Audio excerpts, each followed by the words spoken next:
Madonna. Oh, or at least it used to be Madonna. Her name conjures everything from street cred to groan-inducing eye rolls. But this stamina-filled senior citizen just ended a world tour, and from all accounts, a successful one, 43 years after she first arrived on the scene. I'm Victor, and straight out of the GEN Xperience, Madonna and her image on the big screen. Superstar musical royalty and polarizing personality to be sure, she likes nothing better than to be seen, no matter how. But how well do you know her body? Of work, that is. With 20 plus movies under her bustier, click that like, press subscribe, and explore a filmography that might have you second guessing her legacy. A short film in 1972, The Egg, is barely worth mentioning. But prior to her being served on a platter to hungry music audiences, Madonna filmed Certain Sacrifices between 1979 and 1981. Trying to find herself, she was billed as Louise Ciccone, her middle and last name, and the movie was finally released on VHS in 1985. Hoping it would have stayed hidden forever, the producers capitalized on the recent explosion of the star, and in 1986 there were even midnight screenings of the nefarious story of three kept lovers. Unsuccessful in trying to buy the rights for the film for $5,000, Madonna attempted to ban the movie from being seen. While screening it, she reportedly looked on in horror and stormed out of the director's apartment after the necessary "fuck you." The video release of A Certain Sacrifice sold more than 50,000 copies in the first week of its release. Critics said that Madonna's appearance in the film was the only reason it sold well. But with her music from her first mainstream feature film release accompanying her brief role as club singer and dancer, Vision Quest was a break for the determined new singer. You still might be forgiven if the only thing you recognize is the male lead is Papa from Stranger Things. Crazy for You and Gambler were two of three of her songs that made it to the film's soundtrack. Crazy for You, a top 10 single, would eventually make it onto one of Madonna's collection albums years later, but Gambler was only sung once live by the star. Arriving after her debut album, the sparks she ignited in this film that were natural to her role and fitting to her unbridled nature, Madonna was getting noticed. And as this star grew, new roles materialized for this girl. Desperately Seeking Susan in 1985 was my first Madonna movie. Sounds like the title of a book. My first Madonna movie. That same edgy, devil-may-care visage from Vision Quest was put on full display in this mainstream follow-up. Starring alongside Hollywood family royalty Rosanna Arquette, this 80s mistaken identity story worked on various levels. Everyone was paying attention after Like a Virgin and that performance at the first MTV Music Awards, and she was on track to be at least a double threat with the success of this film. The song from this film, Into the Groove, issued on a 1985 reissue of the Like a Virgin album from a year earlier, also was a hit. Many people think of Sean Penn as a serious, sometimes independent film star and Hollywood heavyweight who does message films, assuring his politics shine through. But it would be a travesty not to remind you he was Madonna's first husband. Meeting on the set of Material Girl's video, their rocky 4-year marriage did include what is almost universally recognized as her worst film, Shanghai Surprise from 1986. Having seen it all the way through, the concept is sound, but her performance is lackluster and unrealistic, although they both looked fantastic. She still needed to improve her acting chops. Even George Harrison's titular theme song couldn't help it. Luckily, she always had her music to fall back on, like the True Blue album released that year, dedicated to her then husband. However, she steamed forward with Who's That Girl? In 1987. Frankly, I like this movie. Perhaps I believe she could be this kind of naive innocent who still possessed street smarts needed to portray the role of Nikki Finn. Alongside Griffin Dunne, who was famous for American Werewolf in London at the time, you'd think they were trying to find the perfect vehicle and leading man for Madonna. Divorce filings with Sean Penn would be complete this year, but it was either Madonna chewing the scenery in every frame. Oh, that damn voice she put on for this movie was cringe. I don't have a license. See, I was only driving because it was an emergency, and I just look at him. Or her aggressive acting. It was hard to pair her with the appropriate leading man. Of course, they were looking at all the usual 80s places. Bloodhounds of Broadway in 1989 was only 2 years later, but bad decisions were still consistent. How could a movie with a duet by Madonna and Jennifer Grey go south? Yes, that Jennifer Grey. Well, Madonna lost her golden raspberry to Brooke Shields that year, but just by the gap in her front two teeth. This, however, was at least a foray into something different. Maybe a more co-starring role was the direction Madonna needed to take. If 1990s Dick Tracy is guilty pleasure, I'm guilty. Dick Tracy, based on the 40s comic strip and cinema serials, was a Warren Beatty dream, and Disney's Touchstone Pictures ran with it. How Madonna snagged the femme fatale Breathless Mahoney, I don't know.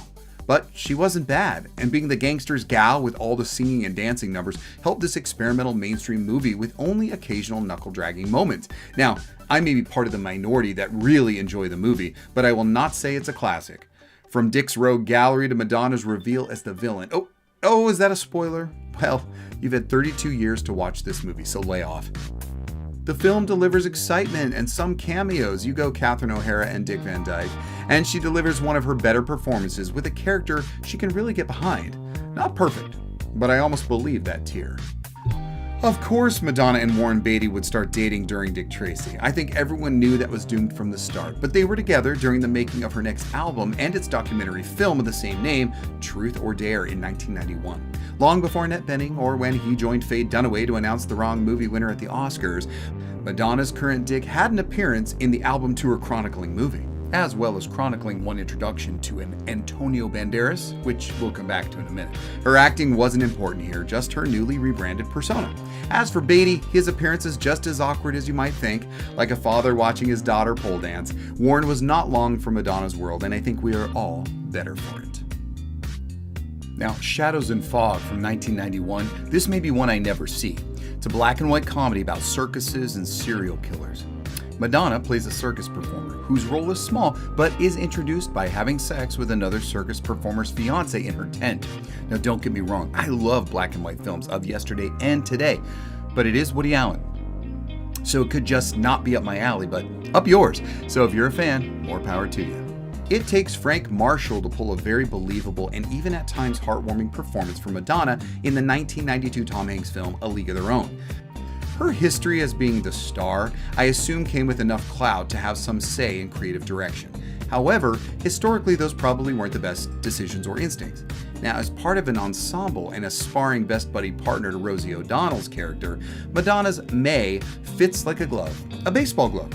We believe her playing ball, we believe her dialogue and her actions. Not having the pressure of the lead as it was a Gina Davis vehicle, Madonna's turn with this film seemed a turning point in her career. Hey there, you've watched this far and you won't be disappointed in the rest. So show me some love and click that like. And remember, your click is helping YouTube show this video to more people and giving them a chance to discover these shows as well.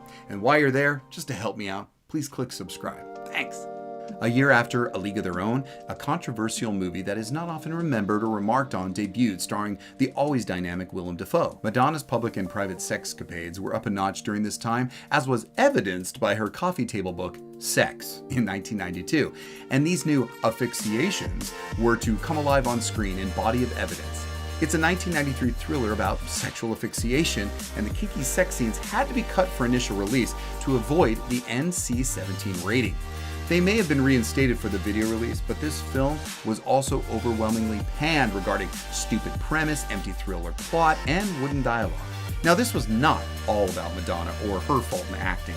She was very attracted to the role, though, for its overt sexuality, but general audiences were not attracted to theaters. Titled Body 2 in Japan, as if it were a sequel to the previous film, Dangerous Game has nothing to do with it, besides its overt sexualization of the star. Also released in 1993, it is met with completely mixed reviews, so many that it might be worth a watch. Madonna is an actor being directed by a slowly unhinging director played by Harvey Keitel. Her acting was often praised or not derided, but perhaps the gritty independent style not seen in mainstream movies was a turnoff. However, you might want to give it a go. After starring roles still biting her in her perpetually bare ass, a bit part in the comedy Blue in the Face from 1995, which was only filmed in 5 days, has Madonna's short appearance as a singing telegram, putting a smile on your face when she pops up for the scene. It seems that starring roles may not be what she is meant for. In 1995, she decides to do another role that doesn't carry the film. 4 Rooms. I like these kind of movies. 4 stories framed around a place or a person. In this case, Ted the Bellboy, played by Tim Roth. The 4 stories are helmed by various showrunners, each taking a turn at a story in a very strange hotel on New Year's Eve. Keen-eyed viewers would have seen the poster had another appearance of one Antonio Banderas, but not the last. Madonna's role as a member of a coven was probably attractive to her. She's in the first story, and as usual, it has to do with sex, this time in a cauldron, just to finish a spell. Happy New Year's indeed. Out of the 4 stories, this may not be the strongest, but overall, the movie is unique and has many fans. Boss number 3 was her character in Girl 6, a bit role for one scene in the '96 film, and she stole it. The scene plays perfectly. I envisioned this is what the director wanted, and it worked. I will add a link to the scene because I honestly laughed and found it genuine. I believe it was Madonna, and thought she did a great job with the role and the expectations. I almost thought we could have seen more of her in this Spike Lee movie about a young transplant to New York City who becomes, what else? A phone sex operator. Evita had a lot of press. This had a lot of marketing, and this had everything to lose. Even with the bad press from Argentina, where they actively protested her being there to film as their goddess of the 40s and 50s, Eva Duarte, turned presidential scene stealer, Eva Perón, she turned out a gorgeous performance. Of course, it had like 2 lines of straight dialogue, with the rest being a complete musical from start to finish, and we knew she could perform. She can own a stage and scene when given the right material. Although perhaps it's a stretch to imagine her as a 15 or 16-year-old girl at the beginning of the film, she quickly grows on us, and OMG, Madonna can emote. Bordering on melodramatic at times, her voice won out, and the story of the ill-fated First Lady of Argentina was both awe-inspiring and captivating. Andrew Lloyd Webber's famous Broadway musical Evita did not hurt from her turn as the star of this big screen adaptation in 1996. A few years after the hit Evita, how about a rom-com with a little twist and a heavy dose of drama? The next best thing in the year 2000 was honestly a touching film with some exceptional actors in the cast. Madonna does not phone it in, and it's obvious she is trying. Some scenes are actually remarkably done well by the star, who has some screen time under her belt, but perhaps not an overall consistent performance. Madonna's fake British accent was running on full cylinders, thanks Guy Ritchie, her husband at the time. If you can look past that, then you will enjoy the story and the evolution of the best friendship gone sour by a storyline that sounds like it's pulled right from Will and Grace. Madonna has a baby together with her best friend who is gay, and it goes through some tumultuous moments that will have you clutching your pearls as Madonna's vicious change of heart. Believe me, whether you like the performance or not, there are times in this film you simply say, "Way harsh, Madonna." Check it out. Next up was an adventure, comedy, romance. We should slow down because we already know that Madonna cannot juggle all genres. With that, Swept Away in 2002, a remake of a 1974 Italian movie, was directed by her husband Guy, and it lacked everything the original gave us, and one critic gave us this: Swept Away offers further proof that Madonna can't act. Ouch! The original good idea bombed, and perhaps was too ambitious. Who doesn't want to be a Bond girl? Well, I mean, I personally don't, but there's so many people out there who would die another day to be one. And in 2002, Madonna came very close. We can't forget the uncredited odd cameo of Verity, the teasing fencing instructor in this Bond film. Maybe it was a lifelong dream to be a Bond girl. This was as close as she was going to get. Not as charming as the singing Telegram Girl cameo a few years back, this appearance is surprising, but as jarring as Bond looks like he feels. In 2006, 21 years later from her first film, Madonna finally does a voice acting gig. Arthur and the Invisibles. I'm surprised it took this long, but the experiment might have been a long overdue positive experience for her career. Too bad she can't catch a break, even when playing the voice of an animated princess. I'll leave you with this review. Arthur wastes its big name voice talent on a predictable script and substandard CG animation. All Madonna's fault? No, not at all. But the end of her movie career, as of today, and it is filled with peaks and valleys. Sadly, more valleys. However, you cannot deny Madonna's place in history and our pop culture consciousness. She certainly never gave up, and she knew how to diversify. But which of these have you seen? Which was your favorite, and which deserves the winning raspberry? Now, I respect Madge, that is for sure, but I also do not have to think all of her movies were winners. Most were dillies, but most are worth the watch. I hope that shed some light on the celebrity pop star and her surprising film library, and that you'll share your favorites in the comments for us all to discuss. Perhaps you were inspired by the movies of Madonna and will check a new one out for yourself. Speaking of checking out more, look around the channel for great content from the generation that left us everything worth remembering, the GEN Xperience. Thank you for your support by clicking the like and pressing subscribe. Until next time.